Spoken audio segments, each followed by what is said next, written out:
and welcome to the Warren County Library System. My name is Sandy Roberts, and I'm the Makerspace Coordinator for the Warren County Library.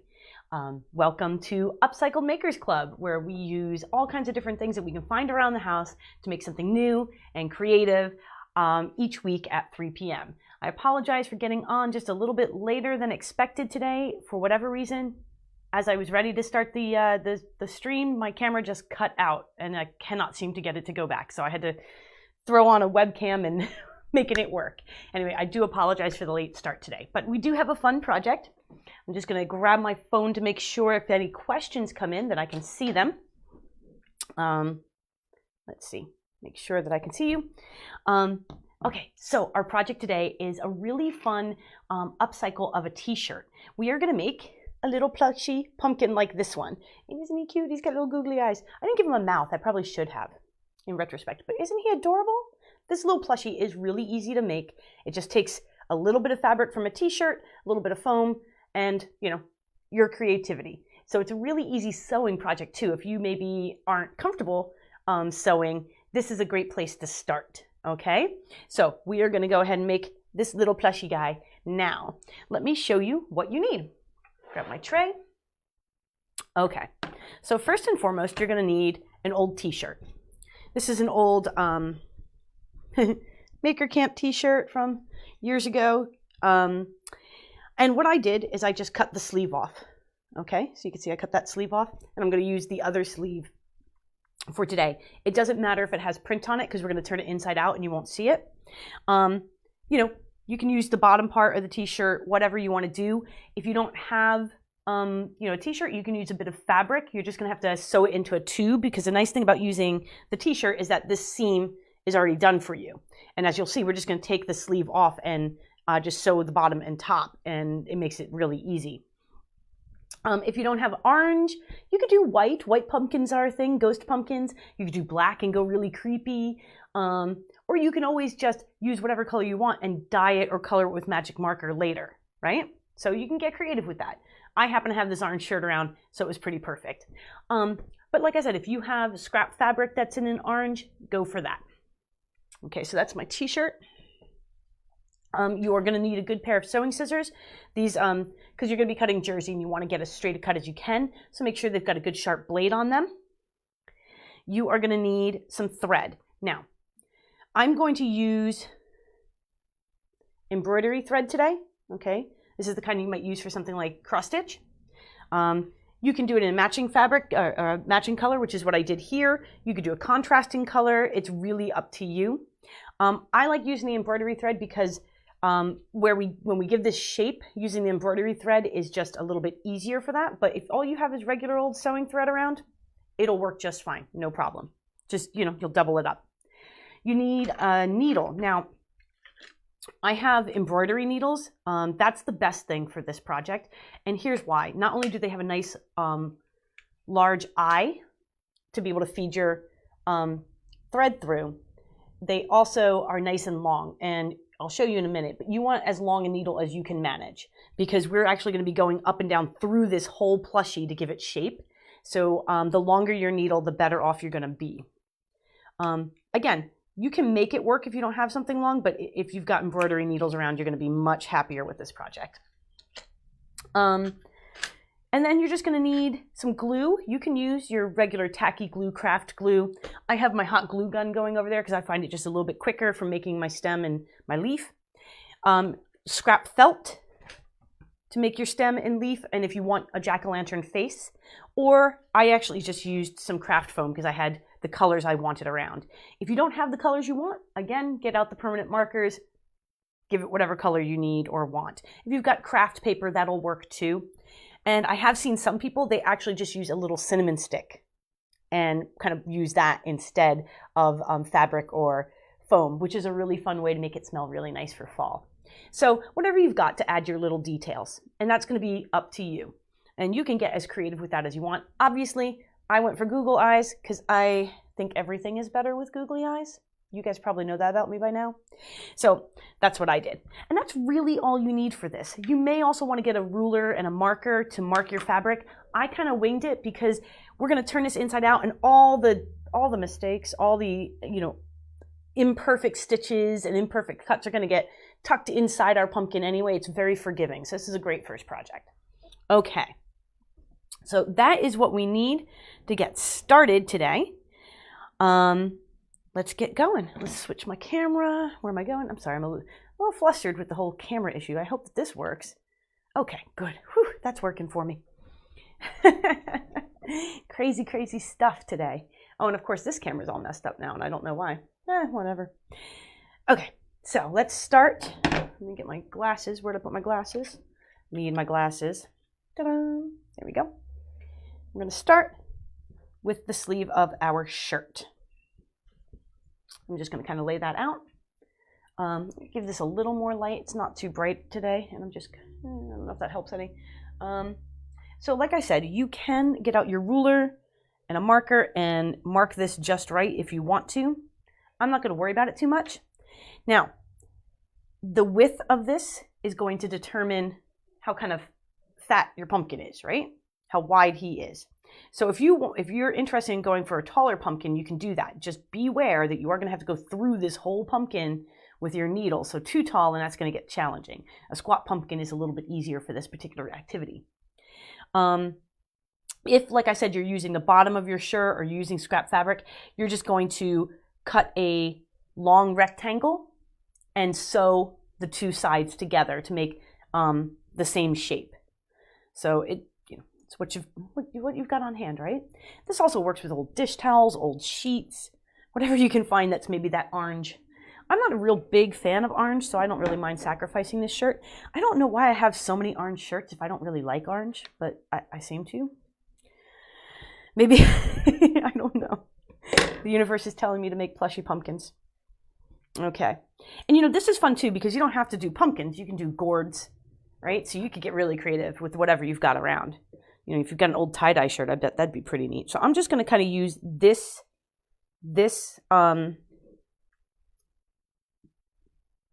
hem to guide me to make my other cut. Like I said, this is pretty forgiving. I'm just using the lines on my mat. So if you have a quilting mat or a craft mat, makes this pretty easy. If you have a rotary cutter, makes it pretty easy. So you can see this is a little off, okay? And that's one reason you might want to do your own rectangle. I'm just going to tuck it in and I'm not worried about it. Again, this is supposed to be fun and simple, easy craft project. All right, so I've got that cut. Now I'm going to get my needle, and like I said, a nice long needle there. Can you see that? Okay. I got a nice long embroidery needle. It's got a pretty wide eye there for the thread. Can you see that? There it is. It's the eye of the needle, which will help with the thicker embroidery thread that we're using today. Speaking of my thread, where did I put it? Here it is. Okay, so I'm going to go ahead and for this one, I think I'm going to use black just so that you can see my stitches a little bit better. I think it'll just be a little bit easier for you following along. So normally, like I said, I would use a color that matches, and you can see that matches up pretty well. But you can choose to do contrast too. Some people really like that, like a brown would be real nice, or like a darker orange or something like that, or even a lighter yellow. So you can really have fun. I'm just going to do about, what is that? Yeah, it's about 18 inches of thread. You don't want anything too big because it'll tangle on you, especially because I'm using about the cheapest embroidery thread you can buy. It's like a big pack that you can buy at a discount store. I'm going to go ahead and just pull apart the thread into 2 thread pieces. So I would get 3 18-inch pieces out of this 6-stranded embroidery thread. And like I said, if you've got regular sewing thread, just, do twice as long and double it up. No big deal. Whatever you've got on hand. Like I said, I just prefer to use the embroidery thread for this project because it's nice and I feel like it's got a little bit of extra heft, and for what we're doing, I find it to be better. Okay, let's see, can I thread in the needle? One of these days I have to admit that I actually need a needle threader. But look, I did it. Ta-da! Okay, we're going to leave a little tail there. I'm going to come on the other side and give this a knot. Now, we're going through jersey and we're going to be pulling our stitches to pull them together. So you want to put a pretty good knot on here. You might even want to think about doing a quick whip stitch to ensure that it stays where you want it to be. Okay. Man, the smell of the hot glue, I can really smell that. Alrighty. I'm going to start on the bottom. Okay, I'm going to use this as my bottom where I have this little seam. And this is very, very simple. I'm going to come in, again, where that kind of hem is.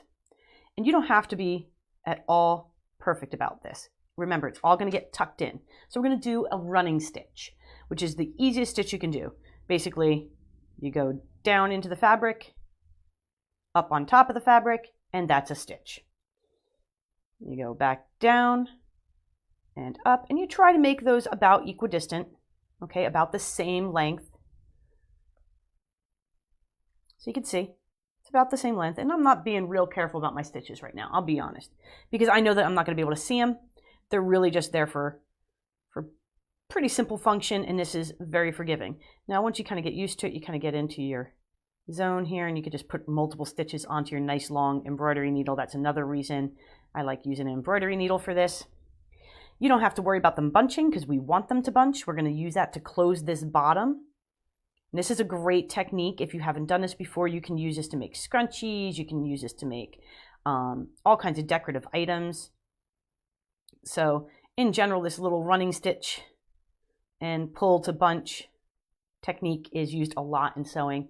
So if you haven't ever done it before, this is a great opportunity to give it a shot. And you see I'm just going around the whole edge here, the whole hem.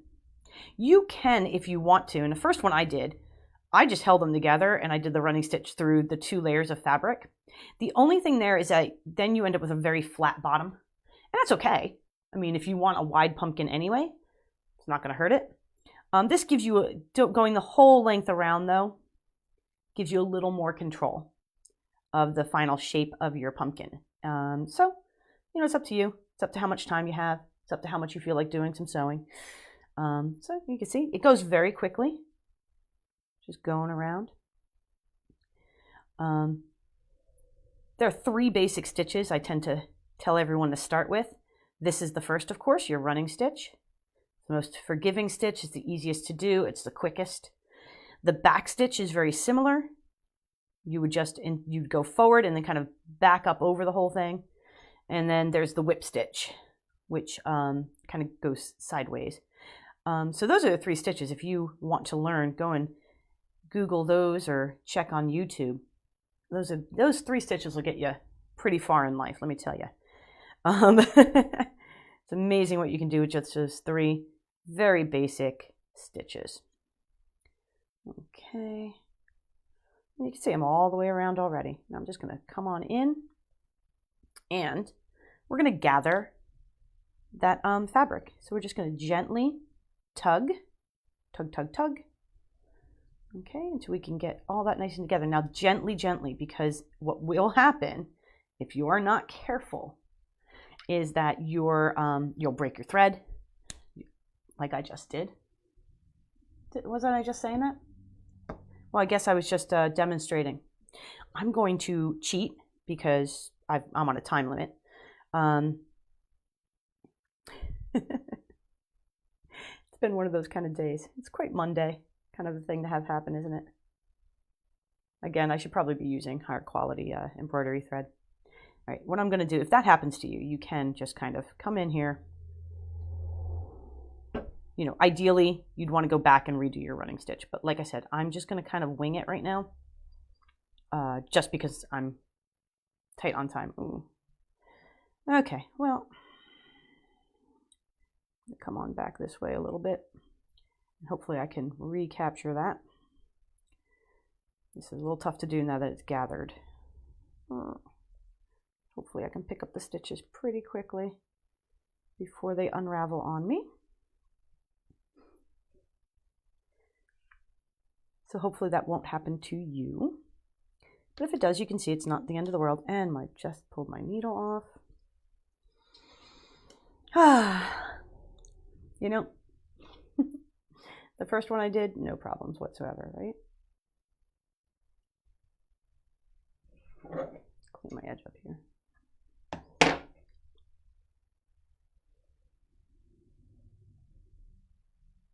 And you can see that I'm wetting the end with just my saliva. It's kind of a classic way of getting your thread through that eye. There is also, you can use wax for that too. They do sell needle wax.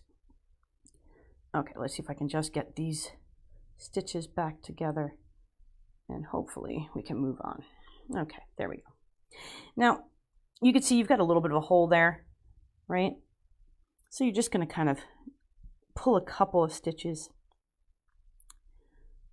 through to make sure that it all stays in place.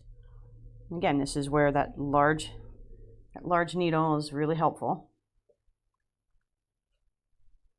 Okay.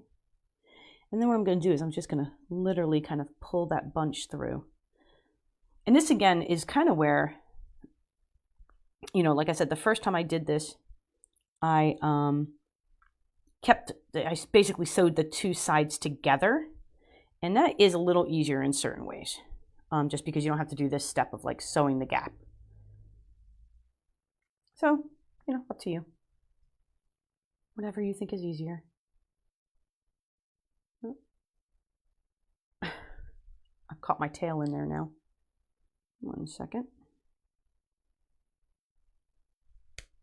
Okay. Alrighty. Okay, so that's pretty good. I mean, that'll work, especially considering we're having some technical difficulties here. And we're just going to move on. And it's all going to go inside anyway. You're not going to see it, and it doesn't matter. So, all right, if I got so much extra thread. Okay, and you're just going to make a loop, bring your thread through, and give that a little knot. And you do that a couple of times to make sure that it's tied off well, so those stitches don't come out on you. Okay. Oh, I forgot to mention filling, didn't I? So for filling, you can of course buy polyfill. Lots of people do. I'm going to turn this inside out now. You can rescue some from an old dog toy or a stuffed animal. Wool roving works, an old pillow you can use. If you're making this as a cat or dog toy, first off, you're not going to want to do things like the Googles, but you can put some cut up plastic bag in here, and that will really make it fun for them. It gives it a crinkly sound. I'm going to use your basic polyfill that I had kind of sitting around. I have a big bag of this. But like I said, you can reuse from, you know, another project. And you're just going to kind of take a look here. And actually, you know, I'm going to wait to fill it, thinking about it. All right, let's do the other side while I'm here. And I've lost my other piece of thread. That's great. Where'd it go? There it is. Okay, so I'm going to pull another 2 strands from this.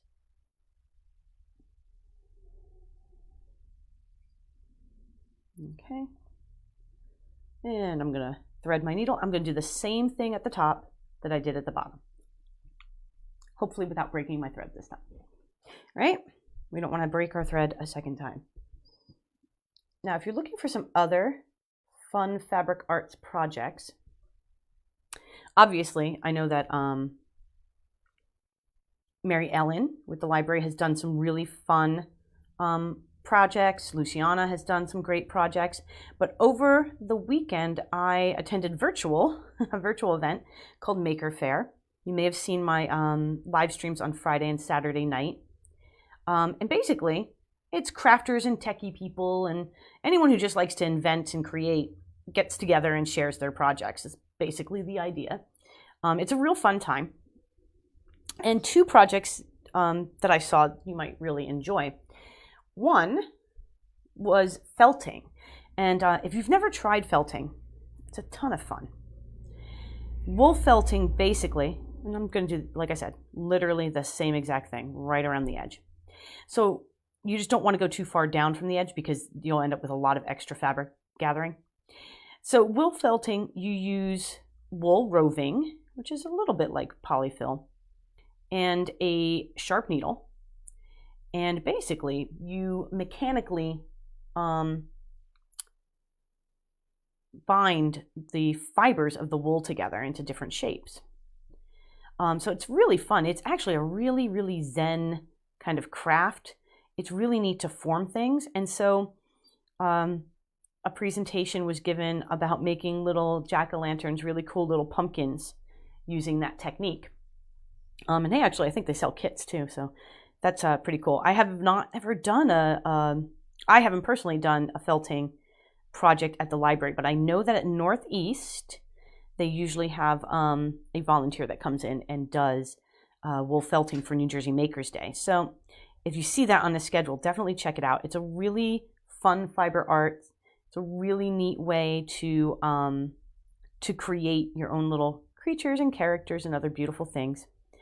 Another presentation I thought was really cool over the weekend, and these are both on Saturday, was a art teacher and puppet maker gave a presentation, and he went over like making the easiest fuzzy puppet I've ever seen. And I mean, he did his, in under an hour. Well, I suppose with practice you can, but even if you've just got the basic ability to do a whip stitch, you can certainly get that project done in a pretty small amount of time. Great project for kids, right? Can you imagine making your own fun, furry puppet pal? My daughters and I are totally going to try it. I'm going to head to Michael's tomorrow and see if I can get myself some fabric so we can make some fuzzy monster puppets for Halloween. So anyway, if you go and check on YouTube or on Facebook Live, our Facebook feed, you can find those. And I have in the show notes the links to the videos on YouTube so that you can check that out. Totally free, just fun stuff. All right, there we go. We've got that all ready. So that's pretty easy. Now we're going to go ahead and stuff. Like I said, you can reuse filling from an old pillow or from an old toy. You can fill this completely with old fabric. My mom used to do that a lot. Old dresses from my sister and I, when we outgrew them, would go into various pillows and, toys for us. She was quite good at sewing. My mom was definitely one of those more creative types. I wonder if that's where I got it from. But she's the one who taught me to sew, obviously. I shouldn't say obviously. I know plenty of, I have friends that learned to sew from their dads who were in the military. So I shouldn't say obviously it was my mom. You could, if you wanted, also fill this with some lavender and rice and use it as a little heating pad for the holidays if you want something festive. Anyway, there we go. That looks pretty good to me. It's really up to you how stiff you want it. I like it nice and plushy. I like it to be able to, have some give to it. All right, so I have now pulled that nice and tight.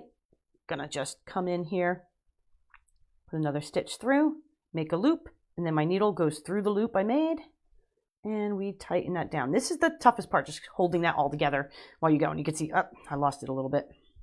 But that's not a big deal, because again, we're just gonna do the gather, right?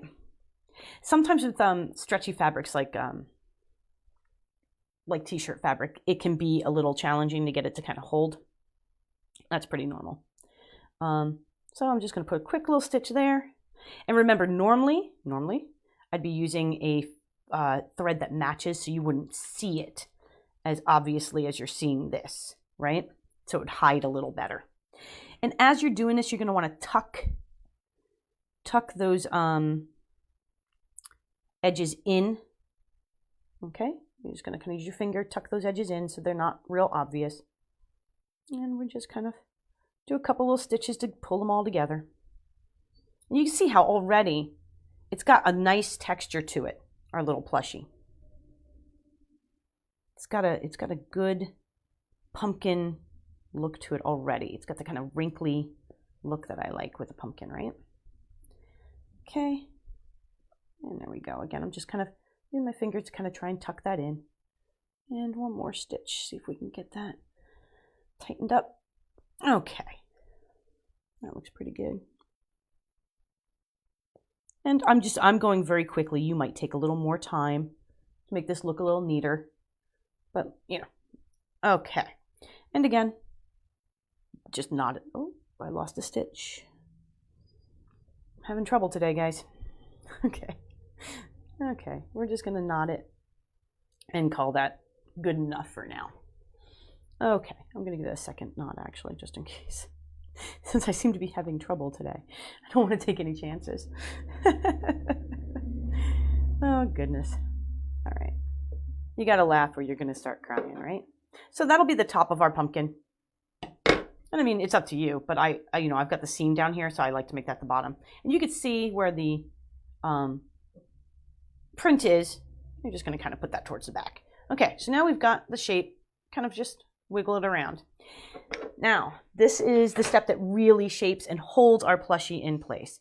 So I'm going to do, you need a pretty long piece for this, so I'm actually going to do like a full, I might even do a little more like 2 feet. Found 18 inches wasn't quite enough for this. And that's going to depend on the size of your pumpkin. You can, of course, make a much bigger pumpkin if you want. But, you know, that's going to be harder to get the needle through unless you have a really long needle. So now I'm not, for this part, I am not separating my strands. I'm using all 6 strands because I'm trying to add the look of those kind of lines that you get on a pumpkin. And I want it nice and strong to really help shape our pumpkin. Okay, I'm going to put a nice knot in here again. And there we go. And I want to make sure it's a pretty good knot because I do not want it coming out for what we're about to do next. All right. You might want to clean up any extra pieces you have. All right. Here we go. To add the shape to our pumpkin. This is pretty easy. You're going to come in from the bottom. You want to pick up a little bit of the fabric. Okay, and you're going to go straight up. You're going to push down on. Can you see how the needle's coming out there? Push down on your plushie. Zoom in for you so you can see what I'm talking about. So we're gonna try not to poke myself. See how the needle's coming out of the top? And you're just gonna pull, pull, pull, pull, pull, pull all the way through. Okay, now we're through the center of the pumpkin. And all we're gonna do is kind of wrap our thread around and go back in the bottom. Okay, and again, we're going to make sure that we're actually kind of picking up a little fabric there. And we're going to do the same thing, come right out the top again. I'm going to try and get as close to the center each time. I'm having a little trouble doing that this time. All right, and okay. Now, okay. You can see, depending on how much I tighten it, that's going to give my pumpkin more shape or less shape. So it's really up to you how much you want to pull that in. I like to give it a little knot after each time I do this so that I don't lose my shaping. If it's holding for you, you may decide not to. So again, I'm just going to do that same, go under the fabric a little bit, give it a loop and knot it like that. Okay, so there we go. We've got one side through. Now we're going to come right around, okay, and to the bottom again. And to the top, right on through, to the other side. Wait, where'd it go? Okay, so here's that one, and I want to just pull my thread. And again, this is where the art of it kind of comes in. How do you want to shape that, right? How do you want your pumpkin to look? Now, as far as how many times you do this, it's really up to you. You can do it 4. I did 8. I found 8 looked pretty good. You could do more or less, whatever works for you.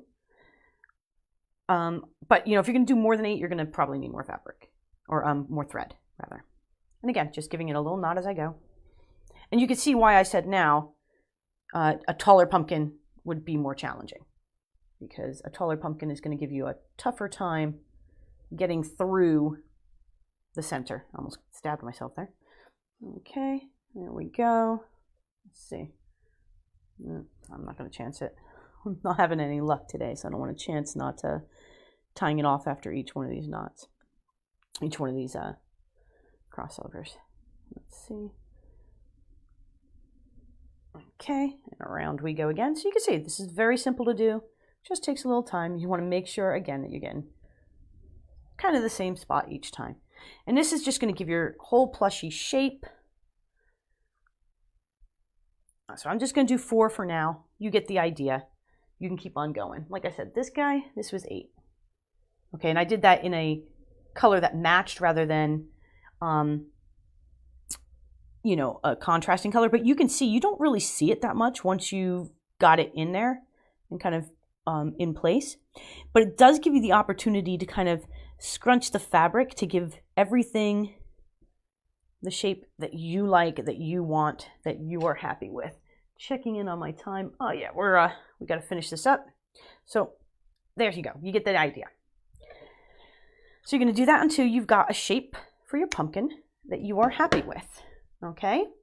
Now you can kind of scrunch it around. Like I said, you can tuck fabric, you can tuck the thread to kind of make it the shape that you like.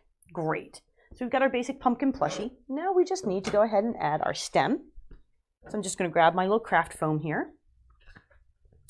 I'm just going to cut a rectangle. And like I said, you can use felt, you can use craft foam, whatever you like. Give that a little like that. And it's up to you how tall you want it to be. I'm going for kind of modest. I'm just going to take a little bead of hot glue here. Being careful not to burn myself. Again, you can use craft glue if hot glue is not your thing. And I'm just going to roll it like it's a little Swiss roll. Doop, doop, doop, doop. And I'm going to watch my fingers. Oh, caught myself. Inevitable. All right, and I'm just going to hold that in place for a moment. Okay, until it all holds. And I didn't do a great job there because I burned myself, but that's okay. Just clean it up a little bit. All right, so now I've got my little stem. Just a little bit of hot glue on top. Put my stem in and hold it in place. Okay, there we go. And then I'm just going to take a little piece of craft foam. And I'm just going to freeform cut a leaf. Now, if you feel like you need a template, just go online, find a leaf shape you like, print it out, trace it onto your foam. And there you go. Yeah, I like that. A little hot glue. And there we go.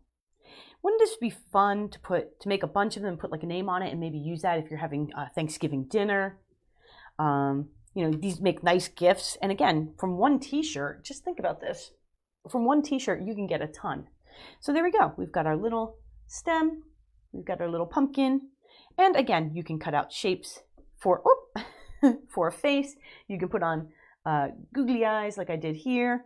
You can really just have fun with it and decorate. Okay, coming on over to this camera. All right, I'm back. So thank you so much for the kind of late start today and the needles or the thread breaking and everything else. But these are really fun. And you can see you can get one together in about 20 minutes. It doesn't take that long. It's a great project for a beginner, really good project for kids. And like I said, from one t-shirt, I mean, you can get a lot of pumpkins from a single t-shirt, right? And it's just, you have to make your tubes, that's all. And if you've got a sewing machine, you take something like this, you whip through the whole thing and then just trim. And you can make a ton of little rectangles out of that very, very quickly. So, you know, have fun with it, enjoy. If you do, go ahead and make one. I would love to see it. You can always share it online with the hashtag WarrenLib, WarrenLib. So share it on Instagram, share it on Facebook, and we'll see it if you tag us. Or I have a Padlet for WCL makers. It's a safe digital wall. I moderate it so no one can just go posting whatever there. But you can see other people's creations, like them, make comments. So that's padlet.com/WCL makers. So make sure you take a look at that because it's a fun place to get to share what you've created. All right, well, thank you so much for coming to Upcycled Maker Monday. I will see you on Wednesday for our Lego challenge. We are doing spooky haunted houses and Legos. And then on Friday at 3 p.m., we have Friday STEAM. And the next 2 weeks, we are doing some really neat sugar science projects. So definitely check that out. And then the beginning of November, make sure you look. I'm going to be doing a little sugar skull class, and that's going to be over Zoom. Excuse me. So make sure you take a look at that. I do believe registration for that's open, and we'll be providing supplies for that one. So you get your own ceramic skull and everything that you need to decorate your own calavera. Definitely take a look at the schedule. If you haven't, warrenlib.org. We have got so much planned for October. We have got theatrical makeup. We've got scary stories. We've got theatrical presentations. We've got music. We've got our October Spooktacular reading challenge. There's a ton of different things that you can do with the library. And of course, you can even come into the library and browse the stacks now, right? So thank you so much for joining me. My name is Sandy Roberts. I am the Makerspace Coordinator for the Warren County Library System. I hope that you stay safe and healthy and that you keep making something new.